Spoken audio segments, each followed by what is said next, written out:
Good morning class.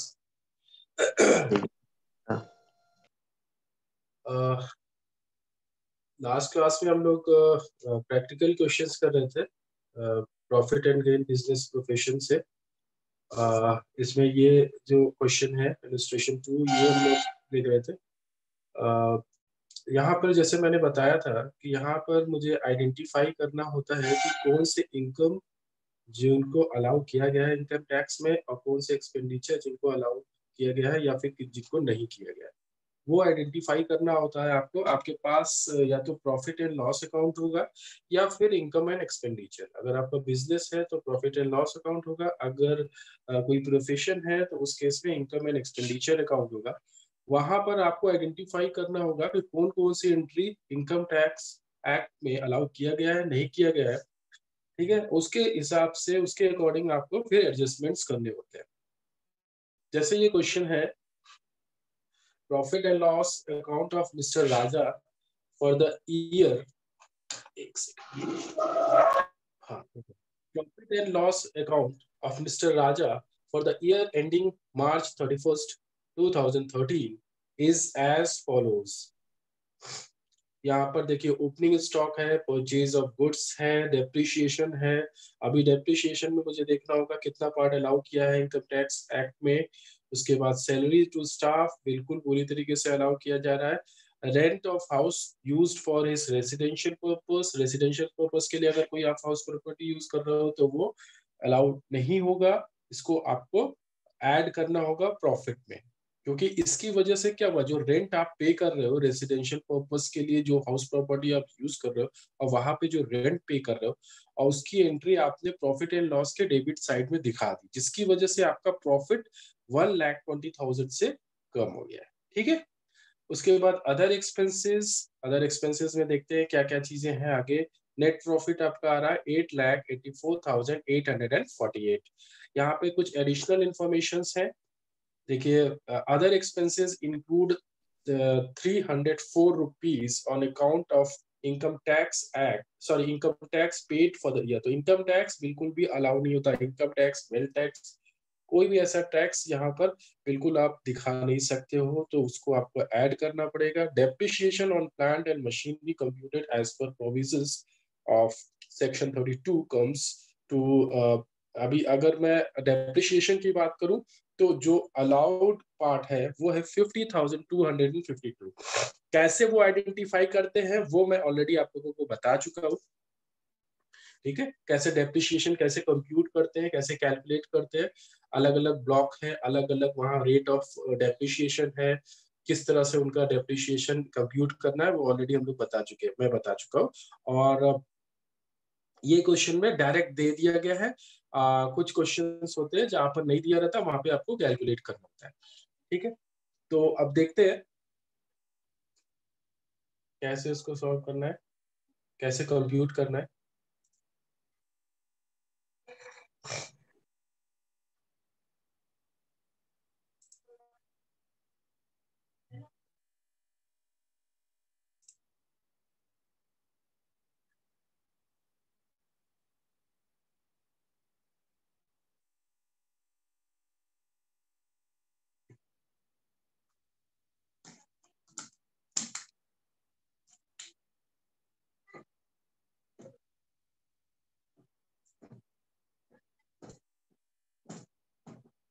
Computation of business income. मेरे ख्याल से स्क्रीन क्लियर है, अभी इसमें कुछ प्रॉब्लम तो नहीं है। अगर कुछ प्रॉब्लम होगी तो आप लोग बता दीजिएगा स्क्रीन में। ठीक है।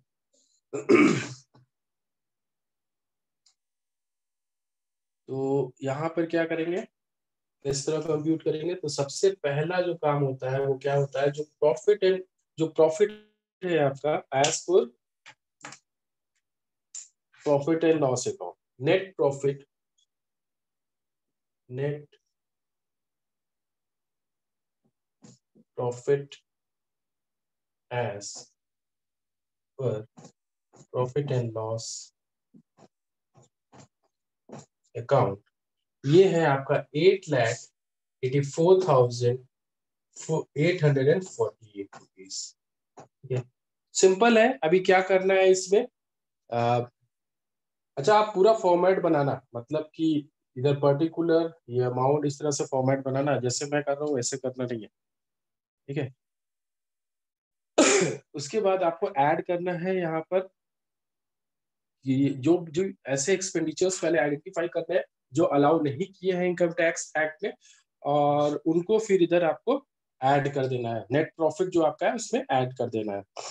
तो सबसे पहले क्या ऐड करेंगे,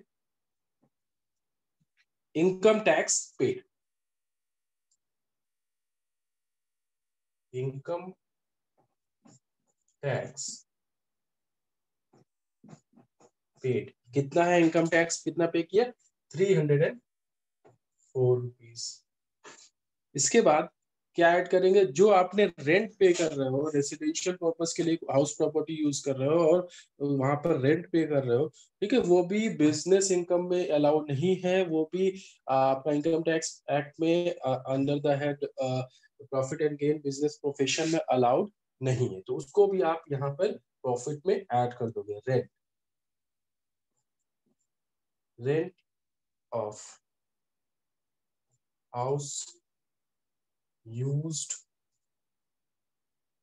फॉर हिज रेसिडेंशियल पर्पस। ठीक है, कितना है अमाउंट, 1,20,000, 1,20,000।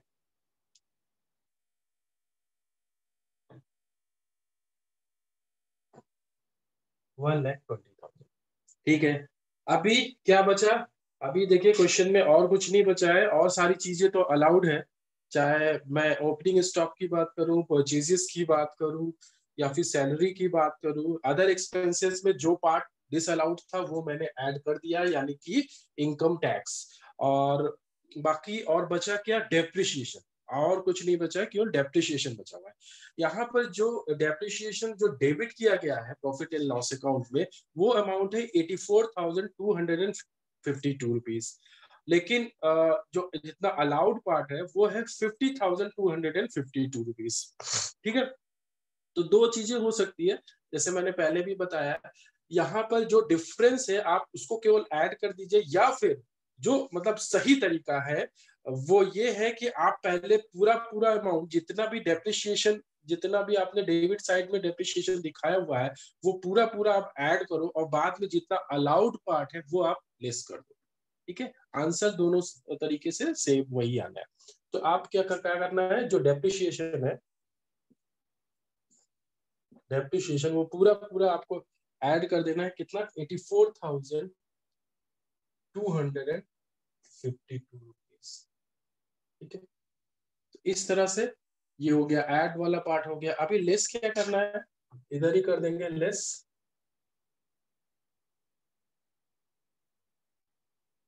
वही depreciation as per provision of 32 section 32, depreciation as पर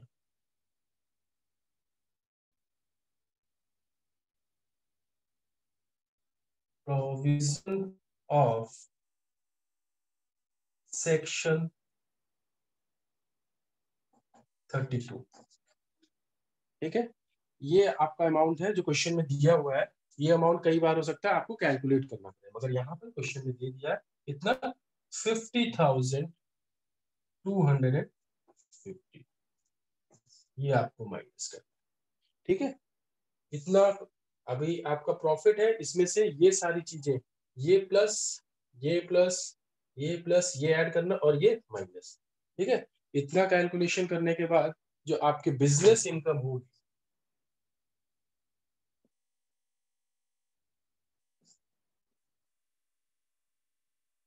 जो टैक्सेबल बिजनेस इनकम होगी वो होगी 10,39,152। ठीक है, ये इस तरह से ये क्वेश्चंस करने होते हैं, बिजनेस इनकम कैलकुलेट करना होता है, यहाँ पर आपको आइडेंटिफाई करना होता है इनकम एक्सपेंडिचर्स जिसको इनकम टैक्स एक्ट में अलाउ किया गया है, फिर उसके अकॉर्डिंग आपको नेट प्रॉफिट में वो अमाउंट ऐड या फिर लेस करना। ठीक है, अगर मैं इनकम की बात करूं तो इनकम अगर आपने एंट्री की हुई है और वो अलाउड नहीं है, ठीक है, तो आप क्या करोगे, माइनस करोगे, क्योंकि इनकम से आपका प्रॉफिट बढ़ गया ना, आप उसको दिखाने आपको लेकिन दिखाना नहीं था, वो इनकम वो टैक्सेबल इनकम नहीं था, तो आपको वहां पर लेस करना पड़ेगा। लेकिन इनकम जिसको आपने दिखाया ही नहीं और वो लेकिन अलाउड किया गया है, तो आप अपने प्रॉफिट में उतने अमाउंट से वो इंक्रीज कर दोगे, ऐड कर दोगे। और इसका उल्टा, आप एक्सपेंडिचर के केस में इसका उल्टा हो जाएगा कि अगर एक्सपेंसेस आपने दिखाए हुए हैं प्रॉफिट एंड लॉस अकाउंट में, अलाउड आपने एंट्री की हुई है, लेकिन वो इनकम टैक्स एक्ट में अलाउड नहीं किया गया है, तो उसको आपको ऐड करना है। और इसका उल्टा, अगर आपने नहीं दिखाया है तो लेस करना होगा। ठीक है, इसमें किसी को कुछ डाउट है अभी अभी तक?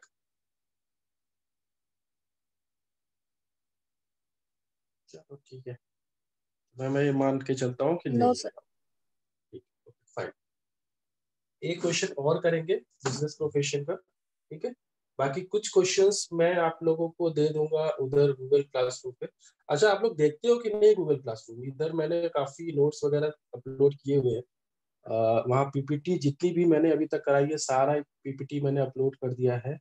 तो उसको बिल्कुल आप लोग देखो उसको, और अगर उधर कुछ डाउट हो तो जरूर उसको पूछो, ठीक है। पहले के मैंने कुछ नोट्स भी डाले हुए हैं, इनकम फ्रॉम सैलरी के प्रैक्टिकल क्वेश्चंस काफी कुछ डाले हुए हैं। मैं तो प्रॉब्लम सेट भी डाल रहा था, लेकिन आप लोगों का जो जो रिस्पॉन्स था ना, वो इतना पॉजिटिव था नहीं, इस वजह से फिर मैंने रोक दिया। मैंने कहा बस जो, क्योंकि एक ही तरफ से एफर्ट मुझे दिखा, दूसरी तरफ से मुझे कुछ भी कोई क्वेरी नहीं होती ना, तो यही होता है कि भाई उधर से कुछ एफर्ट लग नहीं रहा है, तो अभी कुछ मतलब नहीं है करने का, बस। अगर अगर जो भी शुरुआत में मैंने कुछ आपको पीडीएफ फाइल दी थी जहाँ पे बहुत सारे प्रैक्टिकल क्वेश्चंस थे इनकम फ्रॉम सैलरी के, ठीक है, उधर अगर किया होता किसी ने तो जरूर क्वेरीज बिल्कुल होती, लेकिन नहीं थी, तो इसका मतलब नहीं लग रहा है। फिर वही प्रॉब्लम होती है ना, अगर दोनों तरफ से एफर्ट लगता है तब तो समझ में आता है, अभी एक ही तरफ से लग रहा है तो फिर वो आगे कंटिन्यू नहीं हो पाता, प्रॉब्लम ये है।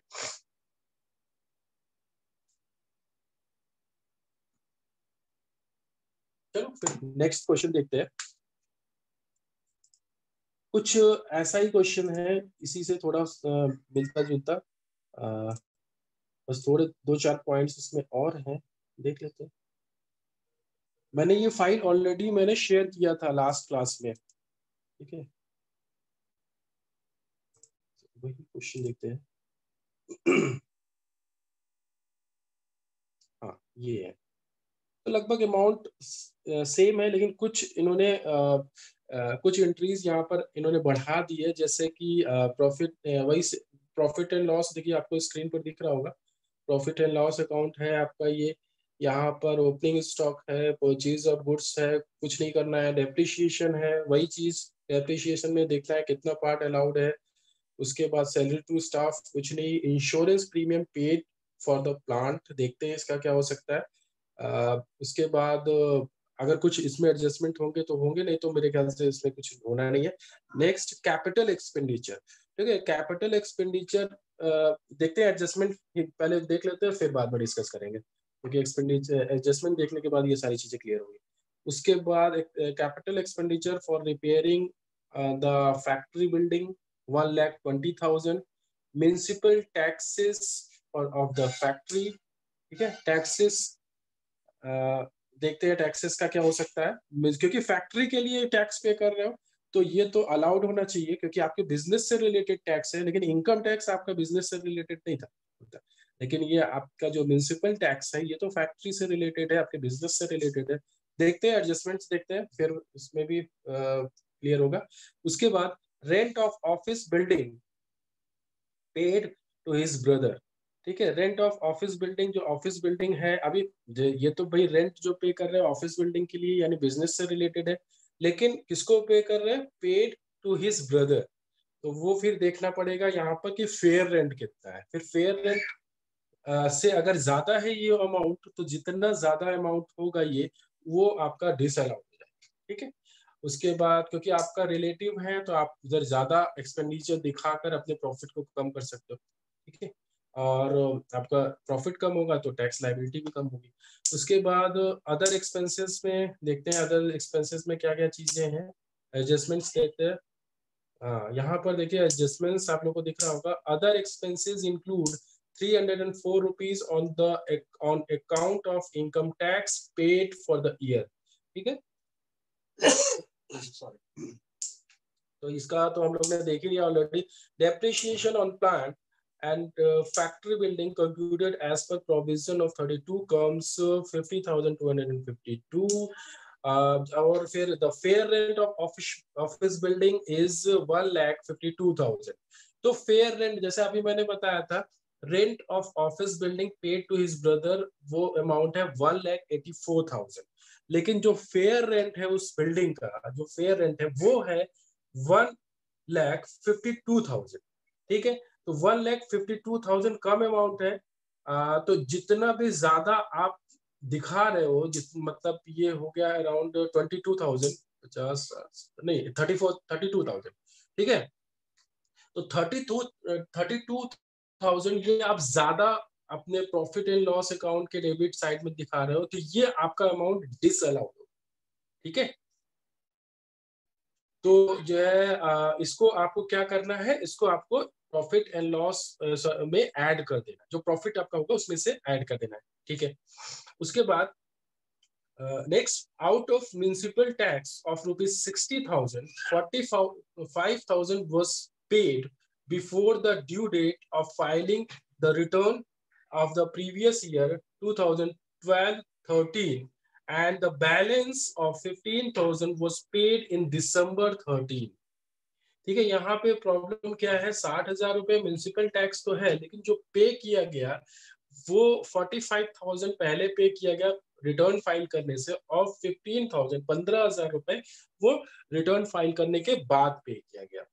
तो इस वजह से यहाँ पर केवल हम लोग जितना पे किया गया है रिटर्न फाइल करने से पहले, उतना ही अमाउंट इधर आपको अलाउड होगा, बाकी बचा नेक्स्ट फाइनेंशियल ईयर में अलाउड होगा। ठीक है, तो इसको 45,000 ही अलाउड होगा, बाकी 15,000 आप ऐड कर दोगे। ठीक है, तो ये क्वेश्चन है।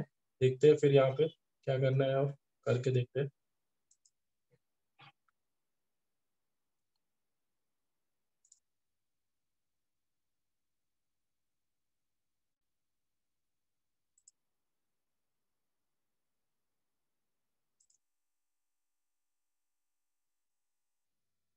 सेम वैसा ही सब कुछ। सबसे पहले क्या करना है, net profit.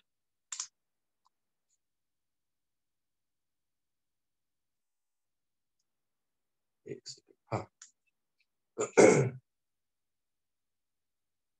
Net profit as पर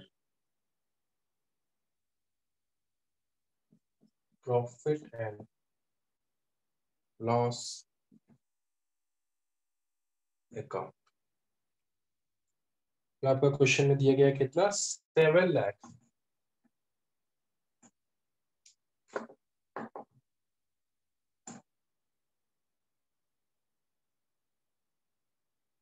848। ये आपका हो गया net profit as per profit and loss account. अब इसमें पहले जितना भी अमाउंट ऐड करना है, जो जो अमाउंट, वो देख लेते हैं। सबसे पहले ऐड डेप्रिसिएशन ऐड कर देते हैं। क्यों करेंगे वो मैं ऑलरेडी मैं बता चुका हूँ। 84,252 रुपीज ये आपका ऐड हो गया। नेक्स्ट, जो पिछले क्वेश्चन में किया था ऐड, क्या करेंगे, income tax. Income tax paid, income tax paid 304।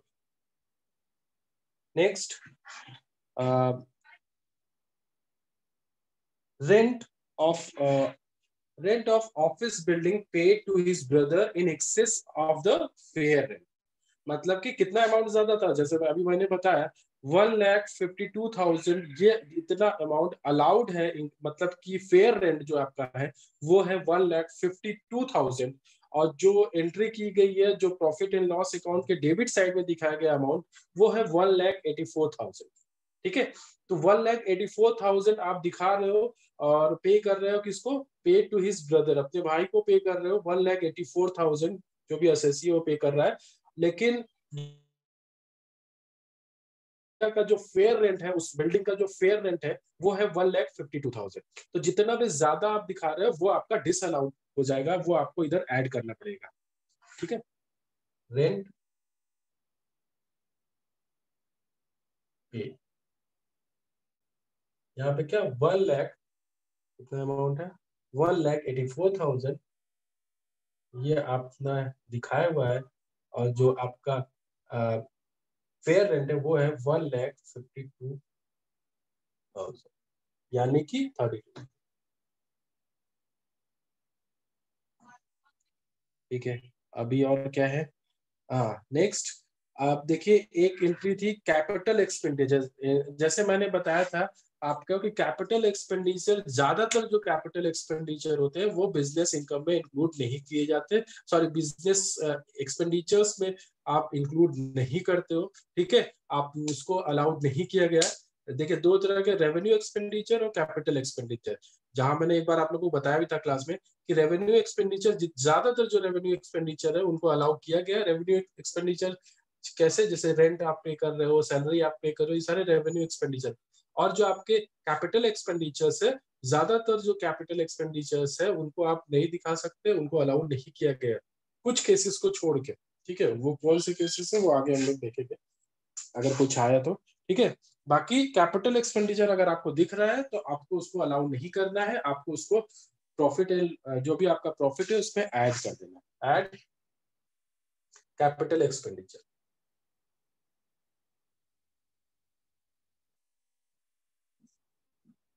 मैं जैसे पहले भी बोला था, क्योंकि ये कौन कौन सी इनकम, कौन कौन सी एक्सपेंडिचर अलाउड है, कौन नहीं है, ये लिस्ट बहुत बड़ी है। ठीक है, तो इसको याद करना इतना आसान नहीं है। वैसे अगर आप कॉमन सेंस लगाओगे कि हाँ बिजनेस से रिलेटेड इनकम है, बिजनेस से रिलेटेड एक्सपेंडिचर्स है, तो उसके अकॉर्डिंग आप 90% तो सही रहते हो। लेकिन फिर भी ये सारी चीजें जितना आप लोग प्रैक्टिस करोगे उतना ये सारी चीजें और आपको जो है अंदाजा हो जाएगा कि क्या कौन कौन सी इनकम, कौन कौन सी एक्सपेंडिचर्स अलाउड है, कौन कौन सी नहीं है। तो कैपिटल एक्सपेंडिचर्स की अगर मैं बात करूं तो यहाँ पर है 1,20,000 जो अलाउड नहीं, इसको आप ऐड कर दोगे। उसके बाद next, municipal taxes paid after the, हाँ जैसे मैंने बताया था म्यूनिसिपल टैक्सेस थे 60,000, लेकिन उसमें से 45,000 आपने उस फाइनेंशियल ईयर में पे किया, रिटर्न फाइल करने से पहले पे किया। लेकिन जो बाकी बचा 15,000 है वो रिटर्न फाइल करने के बाद पे किया है। तो इस वजह से वो इस फाइनेंशियल ईयर में अलाउड नहीं होगा, तो इसको भी आप ऐड कर दोगे। म्यूनिसिपल टैक्सेस, ठीक है, 60,000 था जिसमें से 45,000 आपने पे कर दिया, बाकी बचा 15,000 जो इस फाइनेंशियल ईयर में अलाउ नहीं होगा, इसलिए हम इसको ऐड कर देंगे। उसके बाद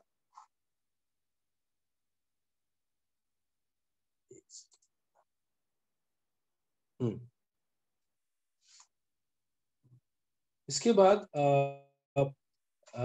म्यूनिसिपल टैक्सेस के बाद इंश्योरेंस प्रीमियम, इंश्योरेंस प्रीमियम नहीं नहीं सॉरी, इंश्योरेंस प्रीमियम अगर आप प्लान के लिए पे कर रहे हो तो बिल्कुल अलाउड होगा, पूरा पूरा अमाउंट, उसमें करने की कुछ नहीं जरूरत है। ठीक है, नेक्स्ट, हाँ डेप्रिशिएशन वो बचा हुआ है, बस ऐड तो जो करना था वो मैंने कर ही दिया।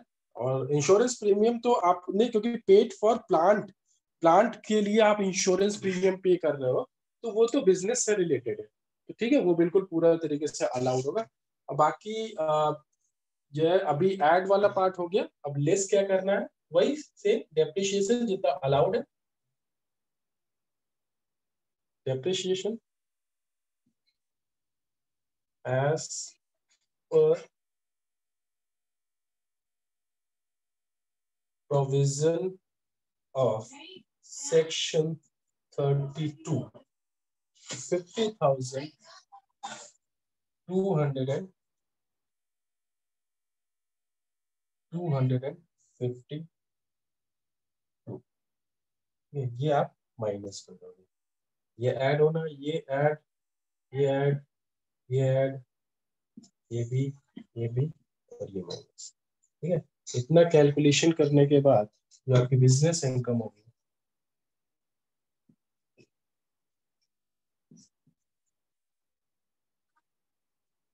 वो होगी 9,02,152। ये आपका बिजनेस इनकम है, टैक्सेबल बिजनेस।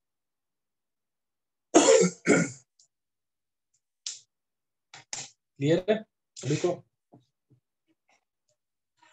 तो यहाँ पर जितने क्वेश्चंस, मतलब 3-4 क्वेश्चंस हम लोग ने कर लिए हैं, तो मेरे ख्याल से और तो मेरे ख्याल से अगर आप लोग प्रैक्टिस करोगे तो और भी क्वेश्चंस हम लोग बिल्कुल करेंगे ट्यूट क्लास में, इसके और भी क्वेश्चंस हम लोग करेंगे। ठीक है। और सर म्युनिसिपल टैक्सेस बता दीजिए फिर से। म्युनिसिपल टैक्सेस, अच्छा ठीक है, मैं स्क्रीन पहले शेयर कर दे रहा हूँ आप लोगों को, उससे ज्यादा क्लियर हो जाएगा। यहाँ पर, यहाँ पे तो पता है ना। अच्छा ठीक है, मैं स्क्रीन शेयर कर रहा हूँ, एक सेकेंड, वहां पर ज्यादा क्लियर होगा। क्वेश्चन भी आप लोग देखो तो वैसे क्लियर होगा।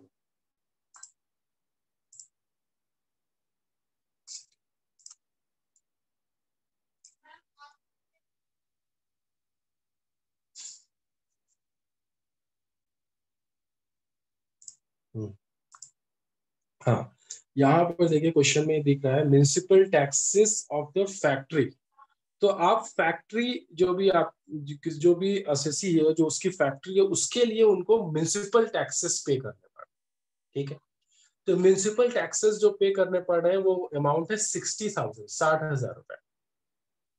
60,000 अभी, ये तो ठीक है। यहां से जो देखने में लग रहा है कि भाई म्युनिसिपल टैक्सेस पे कर रहे हैं और फैक्ट्री के लिए पे कर रहे हैं, तो ये तो पूरा पूरा अमाउंट अलाउड है। ठीक है, यहाँ से प्रॉफिट एंड लॉस अकाउंट से दिखता है। लेकिन अगर मैं बात करूं एडजस्टमेंट्स में म्युनिसिपल टैक्सेस के, यहाँ पर देखिए, out of municipal taxes of ₹60,000, 45,000 was paid before the due the return of previous year 2012-13। ठीक है, तो इन्होंने जो है केवल जो 60,000 रुपए म्यूनिसिपल टैक्सेस थे उसमें से केवल 45,000 केवल इन्होंने पे किया है before the due date of return filing. मतलब रिटर्न फाइल करने से पहले इन्होंने केवल 45,000 रुपीज पे किए हैं। The balance of 15,000 was paid in December 30। वो रिटर्न फाइल करने के बाद इन्होंने पे किया हुआ है। ठीक है, वो फाइनेंशियल ईयर आपका हो जाएगा, अगर December 13 में 15,000 रुपए पे कर रहे हैं तो दिसंबर, वो फाइनेंशियल ईयर हो जाएगा 13-14। लेकिन हम लोग यहाँ पर असेस कर रहे हैं 12-13 के लिए। ठीक है, तो जो 2012-13 में जो पेड अमाउंट है वो है 45,000, 45,000 रुपए।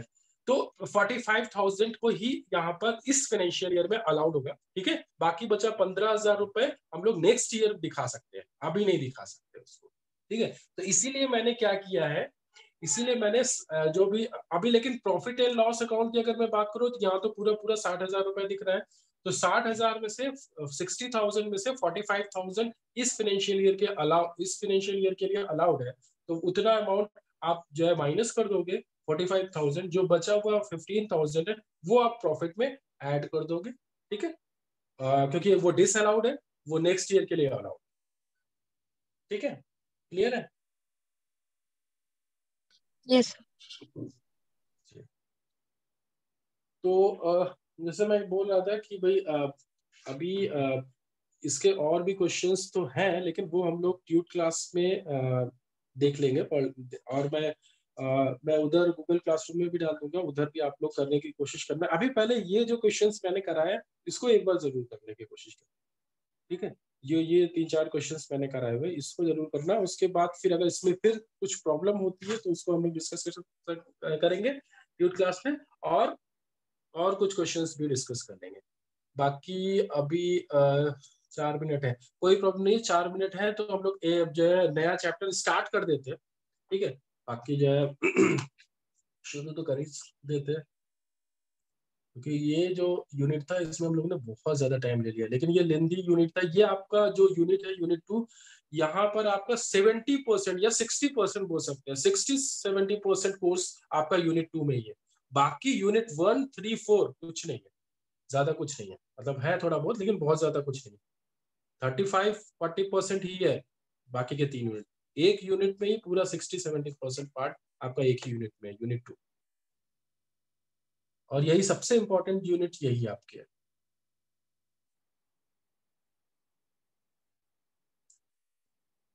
इनकम फ्रॉम अदर सोर्सेस, ये आपका बचा हुआ है, income from other sources.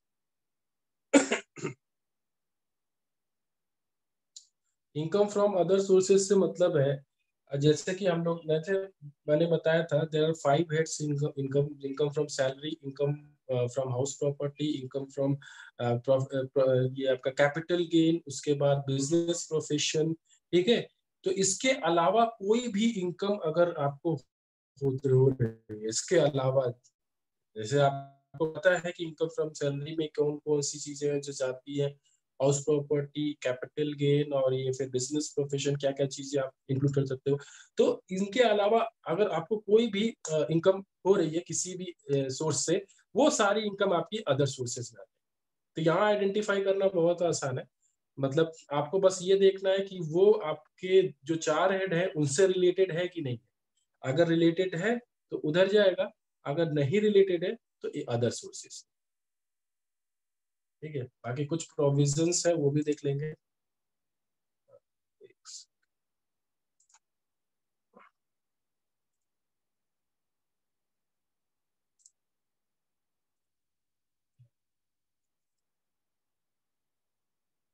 Income from other sources, जैसे मैंने बताया था कि यहाँ पर income from other sources is residuary head. जैसे मैंने बताया कि जो भी बचा हुआ है, रेसिडुअरी मतलब जो भी चीजें बची हुई है इनकम है, जो दूसरे हेड में नहीं आप इंक्लूड कर सकते, वो सारी इनकम इधर आ जाएगी, अदर सोर्सेज। ये income from other sources is residuary head of income not chargeable under any other head, and which is not excluded from the total income under the act, is chargeable to tax under this head. All incomes other than income from salary, income from house property, business and profession, or capital gain are covered under income from other sources, ठीक है। आगे बढ़ते हैं। Income chargeable, अब यहाँ पर क्या देखते हैं कौन कौन सी इनकम जो चार्जेबल होती है। कुछ देखिए ऐसे तो बहुत लिस्ट पड़ी है, लेकिन मैं कुछ बता दूंगा जिससे जो बहुत इंपॉर्टेंट है, जिनको ज्यादातर वही इनकम मिलेगी, ठीक है। Income chargeable under the head income from other sources, section 56(1) of the act states that every kind of income which is included in the total income under the Income Tax Act and which is not chargeable to income tax under section 56(2), the following incomes shall be chargeable under the head other sources। कौन कौन सी? सबसे पहले dividend. आप अगर आपके पास shares हैं, equity shares, preference shares, वहां पर आपको डिविडेंड मिलता है, तो वो डिविडेंड आपका टैक्सेबल होगा इनकम फ्रॉम अदर सोर्सेस में। उसके बाद